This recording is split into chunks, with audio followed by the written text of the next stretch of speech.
outside line now, though, for the heavy braking zone. Around the outside goes the Audi R8. Look how much Miller's come back into play. Exactly. Miller's still start trouble. He's not on second and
Hello everybody and welcome back to the Tail Racing Ring Runners for round 5. It's time for LMP2 action, a car I've not seen go round here in a very long time, or indeed ever maybe, at the Nurburgring Nordschleife. We're of course using the longest layout we have available to us in this series, as we did 1 week ago for the F4 Championship. It's myself, Ian Leary, and James Parfitt alongside me. We're looking forward to a new adventure here today for us and probably for a lot of these drivers as well.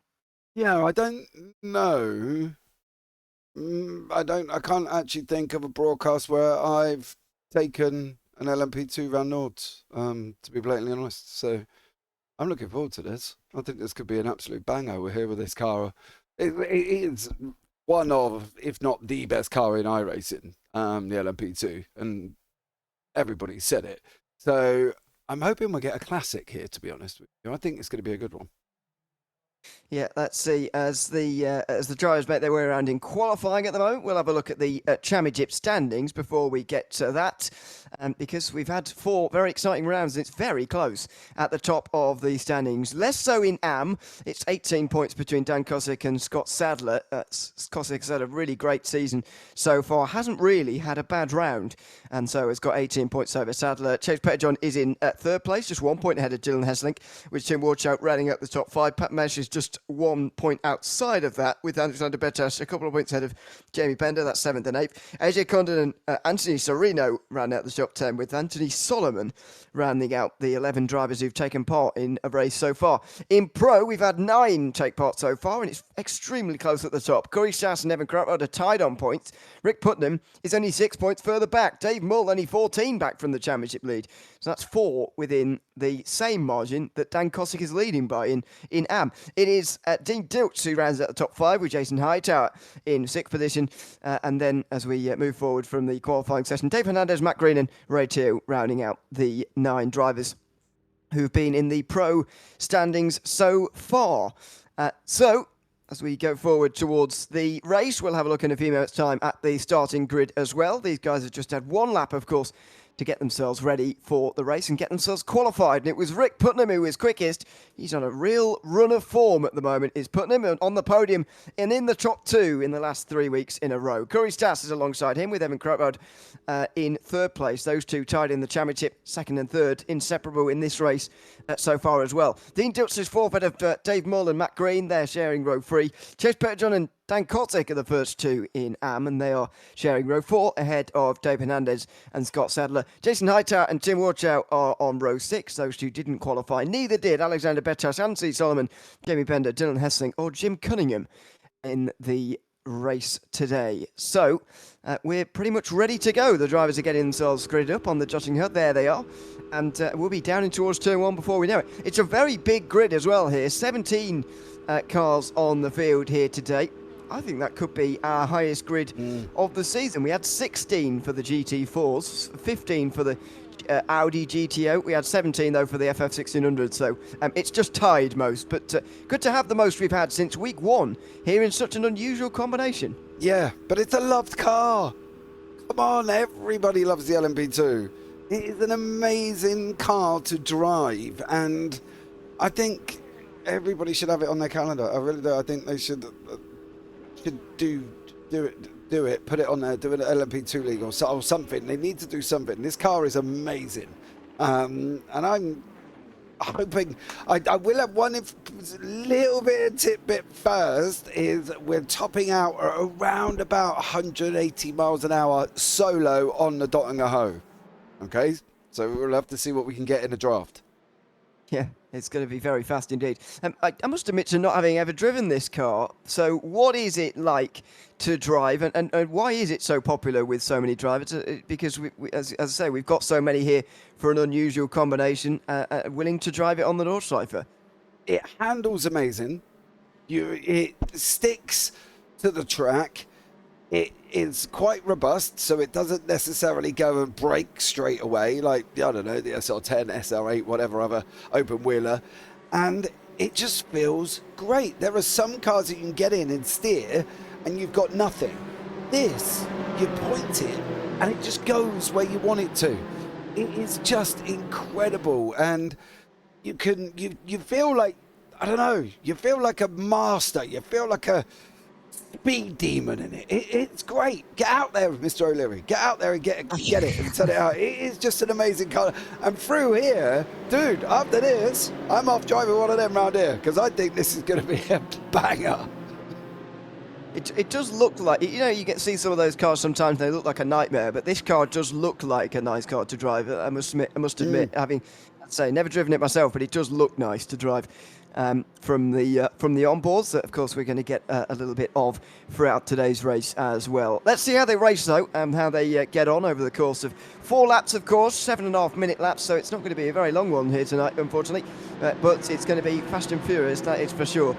Into the final couple of corners, and the pace car in a few moments' time will just pull to the left-hand side, and Rick Putnam will be able to get us underway. The man in the hottest form in the field, Rick Putnam, top 2 in the last 3 weeks in a row, including 2 race wins. Can he go back-to-back for the first time this season as he brings us up towards the line, making us wait a very long time indeed for the green flag? But now he goes and finally gets going on the right-hand side. That was Dan Kosick, by the way, in the background, making a very good start in the midfield as well. But it's Putnam who takes the lead in towards turn number 1, and that's expected, really. Evan Krautrad and Corey Stas tied in the championship side by side early on in this race as well. They sort themselves out to go 2nd and 3rd, followed by Dean Dilson, then Matt Green, then it's Dave Mull and Dan Kosick, the new leader in the AM class. Yeah, absolutely stunning start by Rick Putnam. He did what he had to do. He got away at the beginning. Evan Crutfield, last season's champion, running in 2nd. Corey Stas, Diltz, Matt Green, Dave Mull, all did a great job. Most of the changes are further back as Dean Diltz and Matt Green are going side by side at this moment in time as well. There's space left.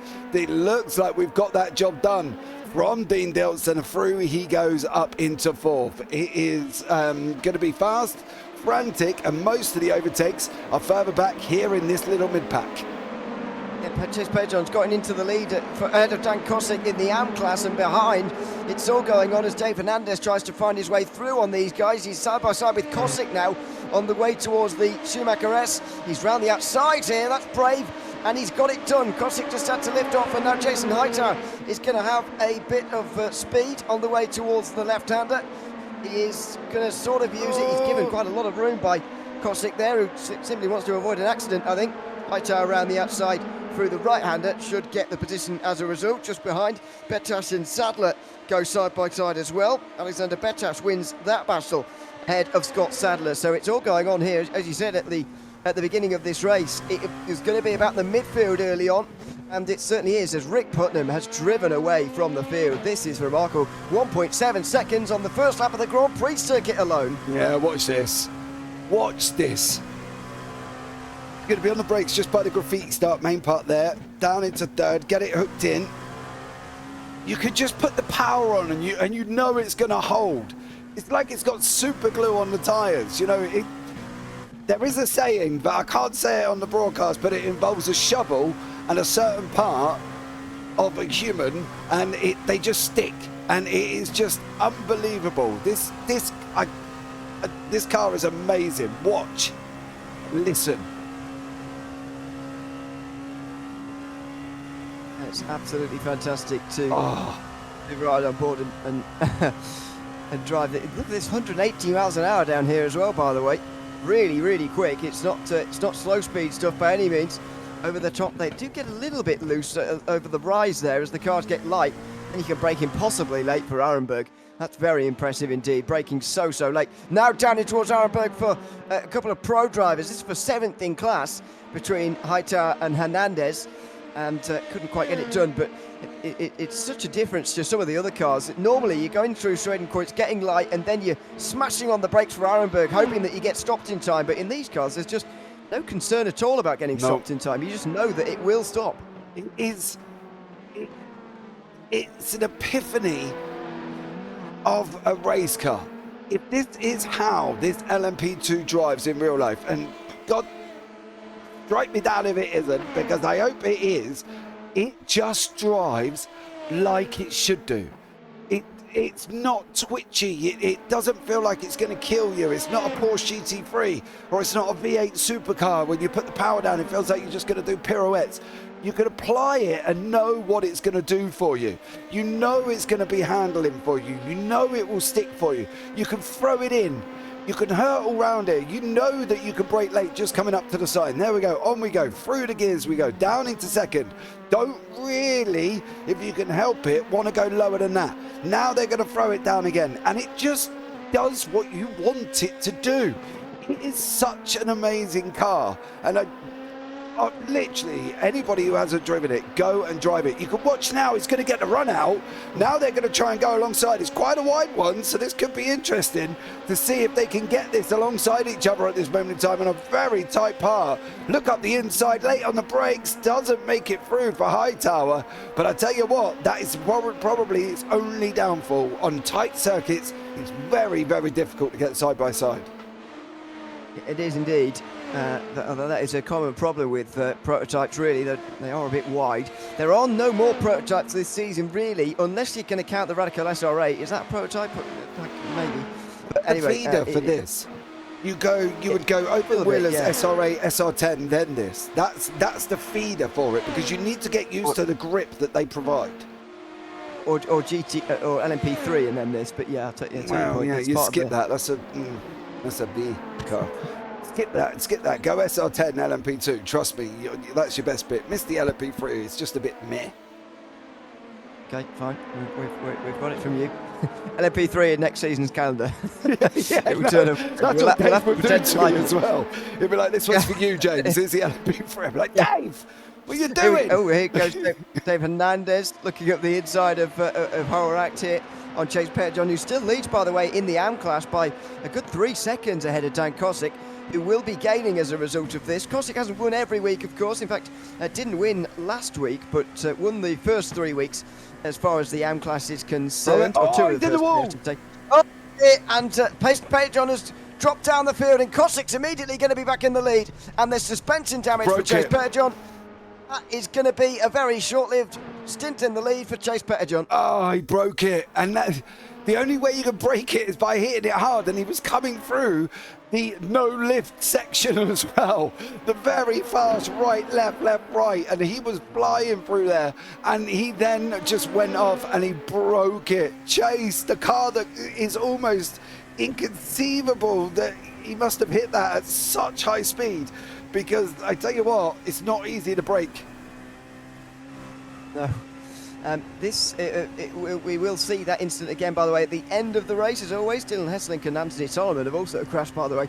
And we will go and have a look at their incidents after the race too, along with anything else that happens here today. On board with Hightower. Oh, a bit of dirty air and a bit of understeer there. A lot of understeer, actually, as they now go through the carousel. Chase! Oh, way too much understeer. Too quick through the Klein carousel. And, well, he's going to have done some aero damage. Has he done any suspension damage there? Is going to be the big concern. I don't think he has. If it is, it's very minor. But you can't afford to be scraping the wall in this car. Aerodynamics very important, and that will affect him as we get on to the Dottinger Her now. Look at this slipstream for Corey Stas, first of all, and we've got Dean Tilts in there as well. Matt Green is a bit too far back, and he's getting dragged away from here. But look how quickly these guys are going in the draft. Nearly 190 miles an hour down the hill here. We're going to be touching 190 surely as we get down here. Oh, yep, there we go. Just saw it. And it is very, very quick indeed. But This is Kosick, also touching 190, but no overtakes this time round in that battle for second place. No, but you know, there's a reason why. Stas, Krautfield, Deals, and not Green, but down to Deals. They were all maxing out at 186. They couldn't go any further. Now, obviously, they're open setups right up until Duck Week, when Duck Week's a fixed setup, but they couldn't get it any further. So I'm wondering if they've not set the gearing high enough, or where we saw that 188, 190, 191, 192 on Kosick, I'm wondering if gearing on that car is a little bit longer on Kosick's than it is on the likes of Krautfield, Dilts and Stas, because they were maxing out and you could see it wasn't going anywhere. That's why the dashboard was flicking backwards and forwards, because it just couldn't go any faster. So I do wonder if these three are going to struggle to overtake each other down the dotting a hoe when they're all kind of going the same pace and none of them can go any faster. Yeah, let's have a look into the hairpin they go. Dunlop hairpin. My concern here now for Stas and for Dilts as well is, where are these overtakes going to come from? I mean, as you say, clearly struggling maybe a little bit in the slipstream because of how Krautfield has got that car set up, maybe. I mean, we don't know that, but maybe. Where else are they going to make the overtakes here? I mean, we saw Jason Hightower look into Bergwerk halfway around the North Cypher, but you know, there's very limited chances. If you're not going to do it at the Tiergarten at the end of the long straight, then there are limited chances around this circuit. The only hope you can get it is maybe in the stadium section before you go in there. To get it down into Dunlop Curve, up through the Schumacher Restes if you can. He can't get it this time. Is he going to be able to get it into the north, like before they get into here? As you said, the problem is they're quite wide for LMPs. We're on a tight circuit and they seem to be redlining each other down the dot and a hoe. So he's got to rely on two things. A, whether or not Mr. Reliable, the old reliable himself, Evan Krautfield, makes a mistake, which, touch wood, I'm hoping he don't, but it's also, we haven't seen many coming out of him across last season and this season. So he's got to look at trying to get a better exit out of Arenberg, trying to get the run out of there, maybe coming on to Arenberg and getting it out of here and seeing if he can try and get him up through the right-hander. But it's going to be very difficult for these guys to try and make these overtakes on each other, especially if they are maxing out. We'll find out here as well. You'll see they get to about 170, 180, and then all of a sudden it kind of stops and flicks backwards and forwards like it's almost redlining the car. And you can see it there, look, 76 to 86, 76 to 86. There's nothing more in that Stas's car. It's like he's maxed at the moment. I don't think he's quite running out of gears. I reckon Krautfield has got less downforce on, and he's benefiting from that down the straights, in that, you know, Stas is not quite able to get close enough. That's Hightower and Hernandez again. They're still battling away for 7th place, but the biggest battle's the one for 2nd, and Matt Green's had a good run out of Arenberg. He's close to Dean Dilts at the top of the hill here in the sort of Gulf colours, but not quite. Up towards Adnan Force they go. Not a great line from Stas. This will be a better exit from Dilts, especially because he's not got on that curb, which Corey Stas certainly did there. Quarter of a second, again, not close enough. And it does seem like you need to be really, really extremely close in this car. Closer than I expected, if you want to be making any moves. Yeah, normally you're about 2.5 temps, 3 temps back, and you might pick up something. But it does seem here's a little bit more. You've got to be a little bit closer, maybe 1.5 at the moment. There's no point flashing, Dean. You know that drives me crazy. Come on, you got to do it on the racetrack. Don't try. It's Corey Stats. He ain't looking at your lights, mate. Honestly. So they've got to try for Dean. He's got to try and get better exits out. He's got to get a better exit out of Berber. Try and get the run up into the carousel complex. These are all things he's got to do if they have not got the speed to overtake each other in the main parts where we would normally see the overtakes. Absolutely. Let's see as Hightower and Hernandez go side by side. How did they manage that? Oh dear, they've crashed together, it looks like. Hernandez has pulled off to the side of the road now. What has gone on here? He's got nothing. Yeah. That was weird. We saw tyre smoke from him as soon as we joined up with him there, and immediately he was going nowhere and going back to pit lane, so I'm not entirely sure what that was all about, unfortunately, but there we go. Well, again, we'll have a look at that after the race. As we join the battle for 2nd place again. Dan Kosick will have caught Jason Hightower as a result here, but Bostic is leading the way by 3 seconds all over again. Leading the way overall is Rick Putnam by 5 seconds, and he is in such good form at the moment in the tail racing ring race. Stop. He is doing an absolutely stellar job, is Rick, as well, and he needs them points at the moment over Corey and Evan in front of him to stop Evan obviously retaining the title and stop Corey trying to snatch it away from him. You can see it's very difficult when you've got 3 men at the same, or 4 men, sorry, at the same pace. They're all 43, 44. Matt Green was a little bit slower on a 45, but then there's been a couple of bad exits and he's managed to capitalise on that. So it is going to be really hard. I'm not saying I wouldn't be surprised if these guys don't swap, but it's not going to be a major shock if they don't swap during this race, because I don't know when they're so close together on pace whether or not that's going to be possible, which normally we see cars doing that, and they go backwards and forwards every single lap, but we haven't seen that here. We haven't seen the likes of Maxwell and McHutchinson and Barry swapping lap after lap after lap from another series we do. These guys have just been very line astern because they are literally flat out all the same pace. It looks like it. I mean, the difference between that race and this one as well, or this race and other races as well, is the fact that you don't have to pit in this series. All of the races can be covered in whatever car we do.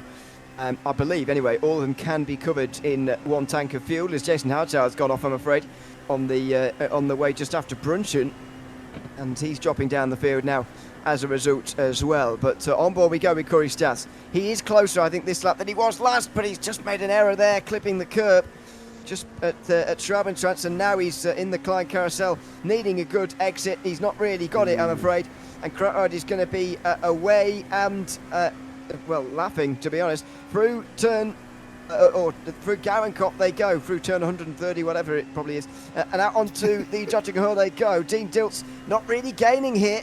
No. Dust, of course, will be getting the slipstream. Green's not close enough to get the slipstream of any of them, so he's going to lose heaps of time here with the train. Now Diltz will start to bring that gap back a little bit, but he's nearly half a second behind, and he's not going to be able to bring this back quickly enough, is he? Stas is a bit closer to Crutwell this time, and he's gaining time. Maybe Stas is stronger in a straight line than we initially expected, because he has got a lot closer on this straight. He just didn't start quite close enough to make a move into the Tiergarten. No, he didn't. That's the problem. That run out of Galgenkopf didn't do it any harm. But I was just looking at Diltz's gearing, and I don't know now. I might have to correct what I said earlier, because I don't think they're redlining. I think they've gone too long. That's why they can't get to that rev limiter. I think that by looking at what Diltz was doing down the straight, he couldn't get there.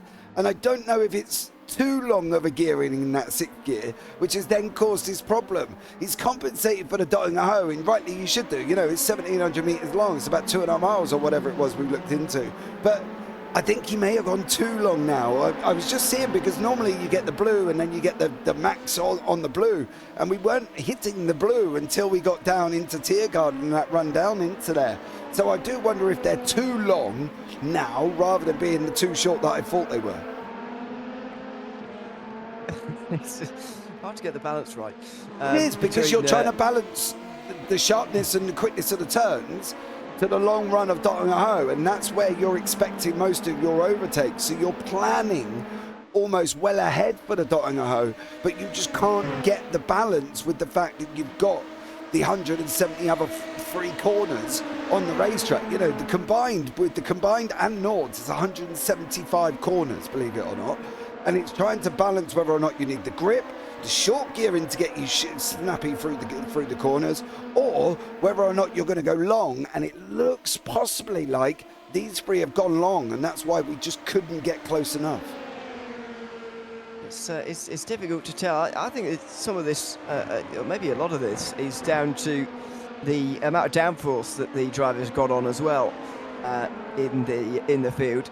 I think that's a lot to do with it. That's a big slide for Corey Stas. That wasn't anything to do with downforce. That was just on the power too early. Oh, and that was as well. He's up on the curb. Now Diltz has got some space. He needs to find some on the right-hand side. Oh, he couldn't quite do it. We talked earlier about these cars being quite wide, and Dilts just couldn't quite find the space down the inside there. Stas was basically in the middle of the road, just saying, well, go round me if you can, but you're not going to be able to fit, I'm afraid. And Dean Dilts couldn't get through and capitalise on that error. No, he was almost there.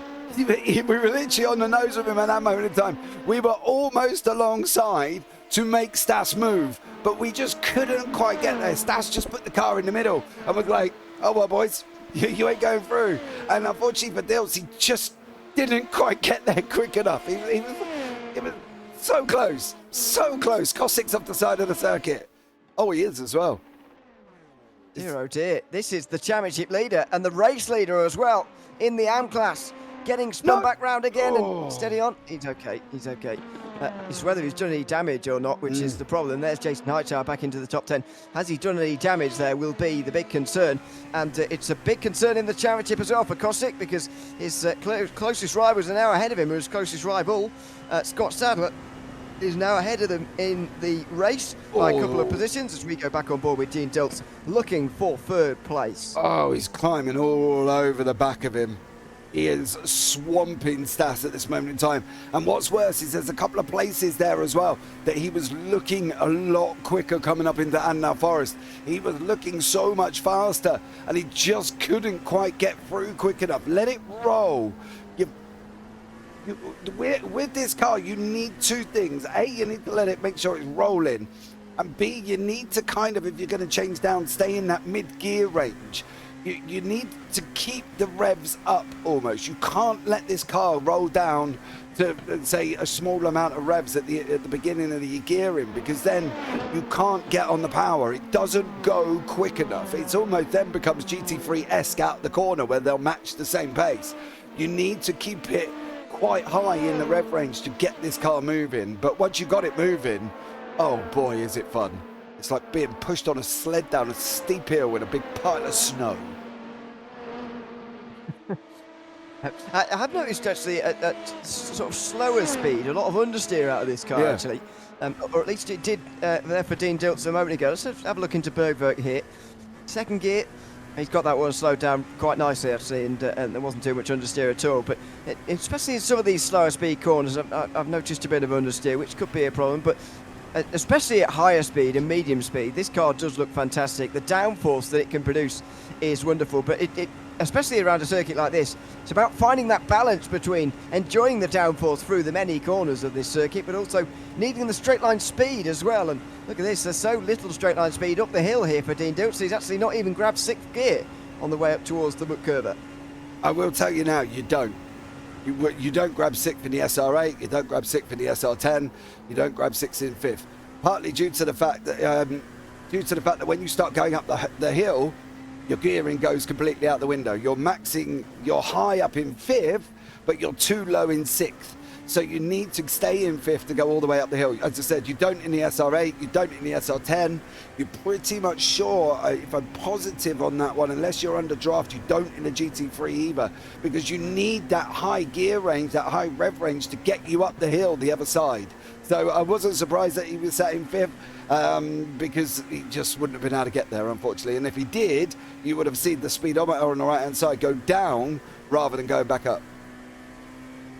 Yeah, indeed, as we continue to ride aboard with Dean Dilts here through the very entertaining final section, although some of these medium speeds so much that the downforce is not really taking too much of effect, and it does, again, look a little bit understeery at times on board with Dean Dilts. Look at the amount of wheel lock he's putting in. You wouldn't want to drive this car for a stint or two in LMP2 round here. Normally you try and, well, obviously in iRacing you can change tyres and fuel at the same time these days, but normally you would try and double stint in a bygone era in these LMP2s. You wouldn't really want to round here though, with the way Dean Dilts is driving. He's putting a lot of lock in, and that was a big slide. He was pretty lucky to get away with that as well, as he went over the top of the hill there through the Stefan Belafes. He'll now go. He's just trying to set himself up for the Dottinger and an overtake on Corey Stas. Yeah, he's got to let it run down into third. You can, you're very early in the second there. If you took that a little bit wider and kept it in third, got it slowed down a little bit, you can run it round there quite confidently in third gear. But he's got to brake a little bit earlier. He's a bit late on the brakes. and it's kind of doing that stop-start motion where he goes in. But now you'll see whether or not we can get there at 6/10. That's going to be a push, to be honest. I don't think we can. But he's just a little bit too late on the brakes. He needs to bring that back 5 meters earlier, and you can run round the corner before the climbs in third gear and keep the momentum going. I think Dean Dilts has got more downforce on than Corey Stas, because he's not getting as close to Stas as Stas was to Kirkwood earlier on. So I think he's going to struggle. Meanwhile, the battle for the lead in AM is ongoing here between Scott Sadler and Alexander Betash. And this is very important indeed. Betash moves to the right-hand side and flies by. This is more like what I was expecting from today. And he goes straight through here to Betash on Sadler. Who is he going to tuck back into slipstream? Yes, but he can't go anywhere. Look at this. No. Betash looks a lot quicker in a straight line. And again, he's got that very high rev rate, that gear range on his car. You see, when we were on board with some of them going down the run into Tiergarten, we're getting the blue lights at the end of 6th, yeah? We weren't even getting that with Scott. So, as you said, 1 could be set up in a downforce situation, but also 2, by the looks of it, his gearing is way too long up in 6th for him to actually make any momentum forward. Yeah, I've got to say, as well as the gearing, but when you've got the slipstream and you can just get the revs a little bit higher because of the slipstream, it does sort of push you on a little bit further again. So once it's like a snowball effect. Once you've got that little bit higher revs from sitting in the slipstream, even when you don't have the slipstream anymore, you can continue to push on because the power is there. But the revs are just not quite high enough for you to continue to push on when you're on your own. So yeah, it's interesting. It's a snowball effect on the Duttinger. We'll see whether Skadler can stay with Betash and whether he's got better cornering here to get back with the AM lead. We'll check in with those guys again a little bit later on. It does look like Evan Krutwald, as we go on to the final lap here, has secured second after that mistake from Corey Stas through the Sabine Smits curve in the previous lap. It has opened up a margin now that Corey Stas is very much focused his attentions on defending now from Dean Dilts, who's still not been able to find his way through. He's looking quicker on certain occasions, and this is one of them. Running down the hill, you'll see the way Dilts runs through, and you'll see how he does seem to carry a little bit more speed, but he just can't do nothing with it. With Stas parks the car in the middle of the road, it kind of knackered at that point because we've got nowhere to go. So for Dean Dilts, it's very tough. Go right, drop it, start low to the left, go. Now on the brakes, get it down over you can take some of the curb on the right hand side to open up this exit, and now you're running again. You see, we're a lot closer through that section than you were anywhere else. He's quicker, but that section is just impossible to try and overtake. He's not going to go for it into Arenberg. I don't think. He's avoiding the slipstream at times from Corey Stas. Is Dean Dilts here, and so he's really trying to make sure he doesn't get involved in a crash more than anything else, and up towards Schredenkreuz they go. Oh, Will he go for the dive? He does go for the dive. Wow, he goes for a late one. I thought he was avoiding the slipstream because he didn't want to go for a move, but he certainly did. And couldn't quite get it done. I guess at this stage on the final lap, you've taken the opportunity you can get, and that may have been a half chance for him. Oh yeah, if you're going to leave the door open, you're going to get robbed. Stas cannot do that on the last lap. I have not met one racing driver who will not take that opportunity on the final lap to get that car through that space. And for Stas, he can't do that again. But Matt Green, this is the thing with, look at the sections. Matt Green was quicker running up and down the forest. He's now right up behind him. So this could be a free car run, but the problem is I don't know who's going to be able to have the pace to pass each other on the longest straight on the circuit. Yeah, it's going to be very interesting indeed. We've not really seen Green involved, so let's see if he can get involved on this very final lap here. The top two seemingly secure in their positions now. It's the battle for the last spot on the podium that we're really interested in. These onboards are fantastic, flying through the North Side at such speed. On the front left tyre for Green as the track just falls away from you at the siphon. Down the hill and down another hill in towards Exmuller. Trying to avoid the outside wall. This is where Hernandez crashed, of course. as they go up the hill. Now, Oh, this is a got good the run. run. Yep. Very good run for Green on Dilts, who hasn't had such a good run out of X-Muller, I'm afraid. And he's going to be under pressure on the way towards Bergberg. Is there going to be a chance here for Green? There is. Goes down the inside, dives over his contact. Oh, with the shoulder barge from Matt Green, who does get through with a healthy dose of aggression into 4th place. Oh, Matt, you big bully, you. Oh, blimey, he was coming through. The problem is he demanded that space as well. And at that moment in time, they were alongside. Dills couldn't turn in, and the only way he was going to be able to do that was there was going to be contact, because he wants to go around the corner. But Matt, in this lump of a car, was so far alongside him, he couldn't rotate the car to get it turned. So there was always going to be contact. The problem is, as much as I love to see that, and we love to see it, it's kind of settled down the last quarter now, because Matt is a little bit too far back from Corey Stas. Unless Stas makes a mistake, we might get the 3-car run on a Dottingham. But at the moment, I think they could be set as they are. Yeah, I think so. It's entirely possible at this stage, to be honest, that we will finish as we are. On board we go with Green. He might less be looking forward actually here and looking over his shoulder to Dean Dilts, who's only a second behind him, less than a second behind. But look at that, 3 attempts gained as their way through Horak there. And now into the real quick final section. Curb on the right, Very take entertaining it. in this car. Go. Oh, up over the curve. You could do Green that there. Now look, yeah, a little bit, but there's not many curbs around here though that you can take. We always say that, but it applies even more so for this car. Yeah, that's the thing. There are certain curbs you can take, and that was one of them. Partly because as you go down and rotate round the corner, the curb dips down. So it gives you almost a momentum to get over. It's like over a small mini jump. You could take this one as well, because it's a little bit more gradual. But you try and stay away from all the others. That's probably the only main 2 that you would even chance taking the curve. Don't touch that one, because that will put you in the wall on the left. Don't touch this one, because you'll be on the right. Now you've just got to get momentum up and try and keep this car as quickly as possible. Rotate it to the right. Now point it straight, because you aren't going to want as much rotation on the wheel. Now go again and try and lock this up. Straight round on the brakes. Get it down, get it down, get it down into 3rd if you can. Oh, he was just a little bit shallow on that one. Now into 3rd again, rotate it round and get on the power. But I think, as you say, they are a little bit too far away from each other. Dan Kosick has just gone off the circuit as well. Yep, we'll have a look at all these, of course, after the race. Stas is actually close to Krautwald here, but I think he's too far back as well in this race. Well, out front, we haven't seen a lot of Rick Putnam all over again. However, he's leading again. He's won 2 races already this season in the opening 4 rounds, despite missing one at the season opening FS 1600 round.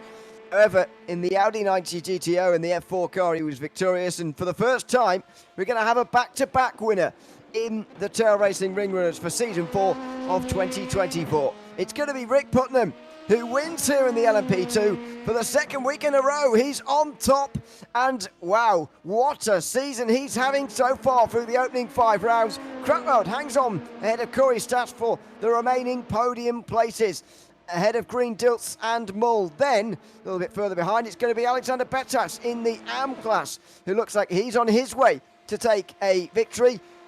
Earlier on in the season, of course, was seconds to Dan Kosick at the opening round of the season, was first ahead of Dan Kosick in the Audi 90 GTO. However, after that, he's been absent. He's not been here for the last couple of weeks, but he's back with a bang, and he's on top here in the AM class in this Audi livery. Alexander Pettas taking an important win in the AM class here this week. Yeah, Sadler not too far in behind. I love Petash's livery. It looks absolutely gorgeous.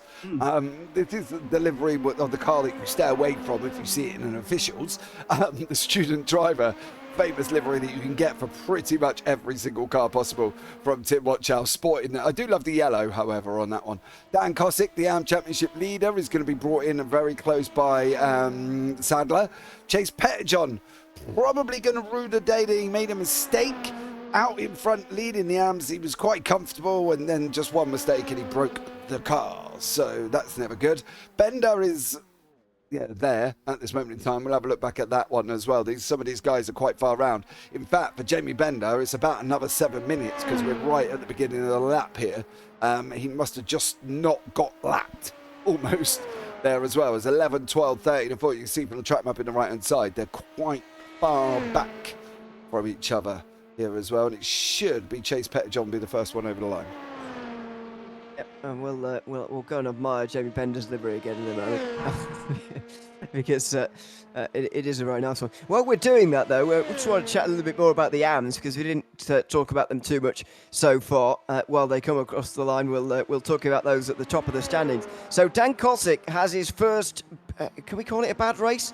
Still finished in the top 10 overall, which is going to get him over 20 points for the day for the 5th week in a row. So after all, that's not going to be too bad. However, he loses important points to Alexander Bettas, who's certainly going to be up there once drop weeks are applied. And Scott Sadler, who's only 18 points behind him at the start of the day, going to be gaining at least 2 of those back again at the end of this round. I don't think anything too major to worry about for Dan Kosick, but as far as the AM standings are concerned, this is his worst performance of the season so far. He's finished at second the last 3 weeks in a row after his win in the FF 1600. This is his worst result, first one out the podium places, and a little bit of a blip for him after 5 weeks. Yeah, but come on, you're allowed one, aren't you? You know what I mean? Let's be real. Kosick can't be perfect all the time, I was going to say, but then if you model yourself on Krautfeld, who last season was just consistent all the way through, it's big boots to live up to, isn't it? Let's be real about it. But I think what this does do is it brings the AMs really close together and the pros. So none of these are dominated at the moment. And I think going forward, we could have an absolute classic going into Duck Week where the pro and the AM championship is still going to be up for grabs. Yep, that would be fantastic to see if you can get that. We didn't really have that Jim. last season. Oh, careful, Jim Cunningham. And he survives just about. Yeah, we didn't really get that last season, unfortunately. We had a very close championship, especially for the first half. But in the second half, especially, Evan Krautwell really started to drive away with it and really started to dominate towards the end of last season. But it does look like we're going to get a couple of championship fights this time around. I'm especially enthused about the one in Pro. Putnam will have gained on Stas and Krautwell today, of course. Stas will, of course, now be behind Krautwell, as he's been losing points to him periodically throughout the season, actually, but especially last week in the F4s. However, we are going to get a good pro fight, and David Mull's lurking there as well, finished 6th today, so we'll lose a few points. Dean Diltz will get back involved. He'll be about 5th now in the pro standings. So yeah, there's a lot to look forward to in the pro standings as well, with 4 drivers especially so close coming into today, and they'll still be relatively close after this race. Yeah, they are, and I think they're going to have a good run in. I think we've got a good group of drivers that are matched quite closely together, and I think that on any given week any one of the drivers can win. You know, Corey Stas FF 1600s, Rick Putnam Audi 90s, Jason Hightower GT4s, Rick Putnam again for the F4s. Oh, Jim, come on, you're at the end there, son. Come on, you can do it. You know, Putnam again for the LMP2s. So I think there's a great mix of drivers that can handle cars and the ability of cars. So I'll be interested to see how the scores come out after this one. I think they're going to be very, very, very close together. I think so, yeah, but let's wait and see when we get to the final round. As we follow Dylan Hesslink here, making his way towards the line, and very shortly we'll have the race results up for you, and then the replay reel coming up at the end, of course, that we always show all the incidents that have happened in the race. And I don't know, we didn't see was it last week or the week before where we had almost no incidents? The last couple of weeks actually have been decent, but you know, there's going to be a few to look at here. Oh yeah, there definitely is. There is quite a few. We'll try and just keep it, you know, to the main ones if we can. The likes of David Anderson's crash, Chase Pettijohn's crash. Don't think Anthony Solomon, I can't actually see what he did, to be blatantly honest, to end up crashing. So I'm not entirely sure what or how Solomon did what he did, because there's nothing showing up. I suspect it might have been a disconnection because I saw him out the race very quickly. Normally you see someone in pit lane and then out, but we'll see. We'll get to more of that. Rick Putnam wins by 8.4 seconds ahead of Ewan and Corey Stas, with Matt Green involved in that battle as well. Dean Diltz just dropped back on that final lap, of course, to finish 5th, with Dave Moore, the final of the pros, in the top 6. It was Alexander Bettash finishing 7th and 1st in the AM class ahead of Scott Sadler, with Tim Warchow finishing in 3rd and Dan Kosick off the podium in the AM class for the first time this season. Chase Petterjohn was the first driver over a minute back, and he was 3 minutes back. Jim Cunningham 5 minutes back. Jason Hightower 6 back, with Jamie Bender finishing 1 lap down, as well as Jason Hightower. Sorry, it has 6 minutes back. Hightower and Bender were 1 lap down. Hernandez and Solomon both retired multiple laps down. So we're going to keep it to the main ones, otherwise we will be here all day. In terms of the incidents, that is the big crash for Chase Petterjohn, who was in a decent chance to try and win here in the AM class, but that was a pretty abrupt end to that one. Yeah, I think. Yeah, look at the curb. See the curb, slide the car, yep. And then unfortunately it was game over for Chase, which is a bit of a shame. Jason Hightower went off not long after. That was the one that I think we were on board with coming through Kleins, and he just bounced it up too high and went into the wall. This is Jamie Bender's moment. As you say, a very nice livery for Jamie Bender. It looks like he's back on his way out from the pit lane here and going for a spin at turn 3. It's lucky no one's around him to go and collect him, and he can reverse across the circuit just fine. This is a little bit further on. Not sure who this is, actually. Jim Cunningham. Yeah, Jim. They're going for a spin at the Grand Prix layout as well. I suspect there are quite a few of these. Yeah, there is. And this is Dave's big one. Okay.